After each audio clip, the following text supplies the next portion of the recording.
मित्रों, life lesson में नमस्कार। आप हैं बसंत गुरु जी के साथ। जीवन की एक महत्वपूर्ण चीज़ वह है माफ़ी। जीवन में कई मर्तबा ऐसा होता है कि एक छोटी सी माफ़ी नहीं मांगने के कारण पूरा घर परिवार बर्बाद हो जाता है। संबंधों में इतनी दरार आ जाती है, इतनी दरार आ जाती है कि टूट जाता है।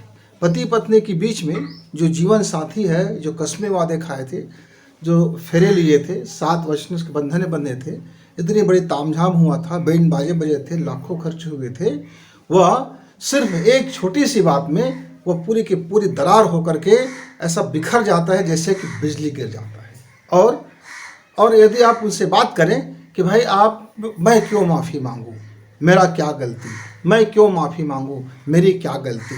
मित्रों, ये जो मेरी क्या गलती, मेरा क्या गलती, मैं क्यों माफ़ी मांगूं, यह जो वाक्य है कितने घर परिवार को बर्बाद कर दिया है, कितने बसे बसाए जीवन को बर्बाद कर दिया है, कितने कितने आप अनुमान नहीं लगा सकते। एक छोटी सी चीज़ें, दैनिक जीवन में बहुत सारी बातें होती हैं, छोटी छोटी बातें होती हैं। हो सकता है कि आपका गलती बड़ा हो, पर आपका जो अहंकार है, ये ईगो है मित्रों, उसके कारण तबाही होता है, नुकसान, इतना भारी नुकसान हो जाता है। मेरे साथ कई लोग आते हैं, मेरे पास आते हैं, कितने लोग आते हैं, अपने दाम्पत्य जीवन की कहानियाँ बताते हैं। विच्छेद हो चुका होता है, कई लोग तलाक के कगार में रहते हैं, कई जगह तो ऐसा मारपीट, इतना तबाही आ जा चुका होता है कि आप उसको संभाल नहीं सकते। लेकिन आप जब जाते हैं, विश्लेषण करते हैं, तो उस विश्लेषण के अंत में एक ही चीज़ मिलता है। यदि उस वक्त समय रहते, उस समय में आप यदि माफ़ी मांग लिए होते, तो घर परिवार का सबसे बड़ा नुकसान होते होते आपका बच जाता। और होता क्या है, मान लीजिए कुछ बात आ गया, पता नहीं आपका गलती है कि नहीं है, लेकिन यदि आप समझदार हैं, आप में यदि जरा समझ है, तो आप बोल दीजिए सॉरी, बोल दीजिए, बिना कटुता किए, बिना राग से, बिना व्यंग से बोल दीजिए। और थोड़ी देर के बाद आप देखेंगे, 1 दिन 2 दिन के बाद हो सकता है कि अगला पक्ष के बात समझ में आ जाए कि दरअसल उनका उतना गलती तो था नहीं। तब हो सकता है वो आगे बढ़ कर खुद सॉरी बोल दे, खुद माफ़ी मांग ले।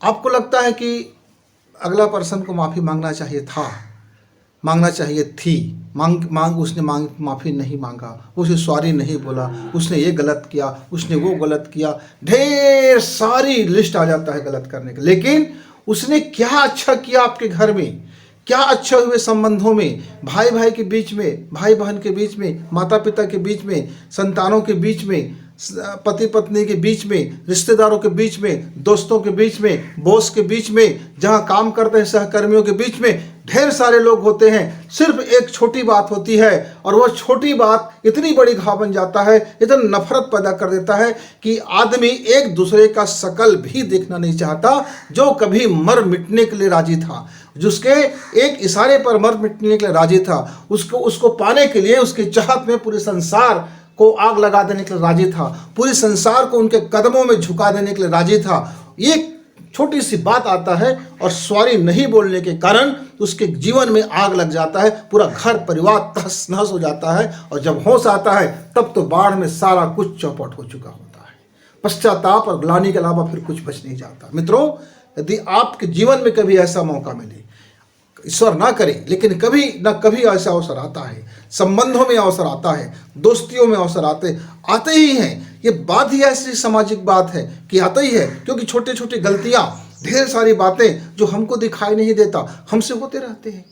गलतियां तो हमसे होते रहते हैं, हमें ही नहीं पता चलता कि गलतियां हमसे हो गया है। फिर हम विश्लेषण करने लग जाते हैं, मैं क्यों सॉरी बोलूं, मैं क्यों माफ़ी मांगूं, मैं क्यों। फिर वहाँ जब आप मैं का जब आप लबादा ओढ़ लेते हैं, तो फिर आपका जो रिश्तेदारियां हैं, जो आपका परिवार है, जो आपकी मित्रता है, जो आपका संबंध है अधिकारियों से, कर्मचारियों से, बॉस से, सहकर्मियों से, फिर वहाँ आप समझ जाइए एक दीवार आ गया। और वो दीवार आपको सत्यानाश को ले जा रहा है। आपको पता नहीं चल रहा है, आपको लगता है कि आपने स्वाभिमान के कारण अड़ा है। स्वाभिमान और अहंकार बहुत फर्क है मित्र। लगता तो बहुत बारीक है, बिल्कुल एक जैसे लगता है, पर वो देखो, यदि आपके अपने घर में बड़ा और छोटा अहंकार और ये फॉर्मेलिटी लगे रहोगे तो फिर कैसे आपका घर परिवार में कोई बात आ गया, खटपट हो गया मनमुटाव, हो गया मतभिन्नता, हो गई कुछ आलोचनाएं,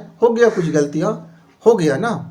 अब उसको सब मिल करके सुधारा जाए कि उसके पीछे पड़ा जाए, नहीं तुमको माफ़ी मांगना चाहिए, तुम माफ़ी मांगो, तुम ऐसा करो। अगला पक्ष भी कहेगा कि मेरी कोई गलती नहीं है, तुम भी माफ़ी मांगो, तुमने ऐसा किया, तुमने वैसा किया, तुम्हारी माँ ने ऐसा किया, तुम्हारे घर ऐसा हुआ, तुम्हारे भाई ने ऐसा किया, मतलब फिर एक दूसरे का छीछा लेदर और छलनी की तरह फिर छिलके उतार के फिर छिल रहे और पूरी मान सम्मान जिसको आप बचाने के लिए अहंकार का जो लबादा उड़ा था, यही अहंकार, यही नफरत फिर उस घर परिवार का पूरा छिलका उतार करके उसको नेस्तनाबूद कर देता है, पूरे जग जाहिर कर देता है, पूरे समाज में फैल जाता है और लोग फिर उस समाज में फिर आप सबसे घृणा करते हैं।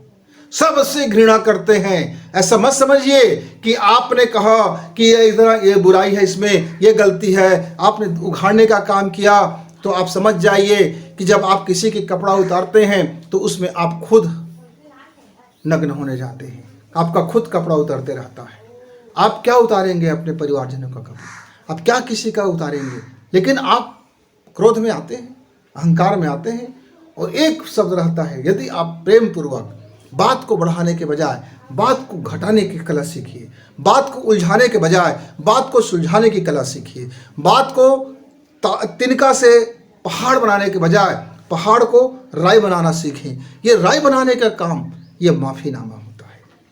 मित्रों, आप शांत दिमाग से अपने दिमाग को शांत कीजिए और देखिए कि क्या समस्या इतनी बड़ी हो रहा है। यदि मेरा गलती है या नहीं है वो बात की बात है, लेकिन यदि आपके थोड़ी सी माफ़ी मांग लेने से आपके बीचों में नफरत मिट सकता है या प्यार में बदल सकता है, घर में पूरा मोहब्बत आ सकता है, परिवार में पूरा मोहब्बत आ सकता है, दोस्तों में फिर दोस्ती हो सकते हैं और बॉस के साथ मेरा बिगड़ा हुआ रिश्ता फिर से बन सकता है, मेरे सहकर्मियों से मेरी रिश्ताएं फिर बन सकता है। तो मित्रों, इसमें इतना सोचने की क्या बात है? बस मांग लो माफ़ी, अगला व्यक्ति कहेगा कोई बात नहीं और आपका परिवार, घर, आपका हंसी खुशी और आपका फिर सम्मान लौट आएगा। कहीं कोई सम्मान में राय रत्ती कमी नहीं होगा। मित्रों, आजमा के देखिए कितने पति पत्नी का परिवार आज बिखरा पड़ा है सिर्फ एक शब्द के कारण। वह एक शब्द सही वक्त पर बोल दिया गया होता तो कितने परिवार आज बच गए होते। तो मित्रों, यदि आपके एक माफ़ीनामा से नफरत की दीवार उठना बच जाता है, नफरत के संसार बनना बच जाता है, आपका घर परिवार भारी नुकसान होने से बच जाता है, तो आपको समय रहते बिना किसी के कहने पर, बिना किसी के दबाव पर, अपने समझदारी से, अपने खुद के समझदारी से, खुद के विवेक जागृति से, खुद के अपने आत्मस्वीकृति से आपको माफ़ी मांगने की कला आनी चाहिए। तो आपका घर परिवार टूटते टूटते भी बचेगा और बचा रहेगा तो आनंद खिलेगा। कोई भी परेशानी आ जाती है तो फिर से एक बार आपका परिवार फिर वही मजबूती के साथ खड़ा हो जाएगा और आप भारी नुकसान से बच सकते हो। मित्रों, जीवन की फिर छोटी छोटी ऐसी बातों को लेकर के हम आएंगे। तब तक नमस्कार।